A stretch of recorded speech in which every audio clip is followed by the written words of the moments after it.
আমি আজকে যে নাটকটা এটার নাম হচ্ছে গিয়ে অচেনা মুহূর্ত। এখানে আমার ক্যারেক্টারের নাম ইরা। এখানে আমি একটা বিজনেস ওমেন, কর্পোরেট লেডি। আমি আমার ফ্যামিলি বিজনেস দেখি।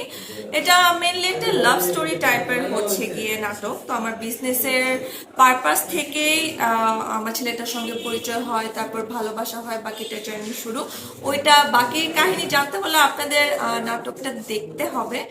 কাজের এক্সপিরিয়েন্স ডেফিনেটলি অনেক বেশি ভালো, সবাই অনেক বেশি সাপোর্টিভ। আমার কো আর্টিস্টও অনেক বেশি সাপোর্টিভ। তার সঙ্গে আমার ফার্স্ট কাজ, কিন্তু মনে হচ্ছে না যে এটা আমার ফার্স্ট কাজ। সবকিছু মিলিয়ে খুব ভালো লাগছে। আপনারা অবশ্যই কাজটা দেখবেন।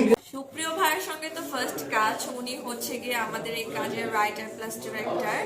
উনার মানে এত সুন্দর স্টোরি লিখেছে আর ডিরেকশন এত সুন্দর করে দিচ্ছে, আসলে আপনার কাজটা না দেখলে বুঝতে পারবেন না। কাজটা দেখলেই বুঝতে পারবেন যে এটা মানে আপনাদের মনে হবে না যে এটা কারোর মানে খুব বেশি এক্সপিরিয়েন্সড কারো কাজ না। দেখলে মনে হবে যে না, অনেক বেশি অনেক কাজ মনে হয় করেছে, এরকম কারো কাজ। খুব বেশি ভালো, উনি খুব বেশি সাপোর্টিভ।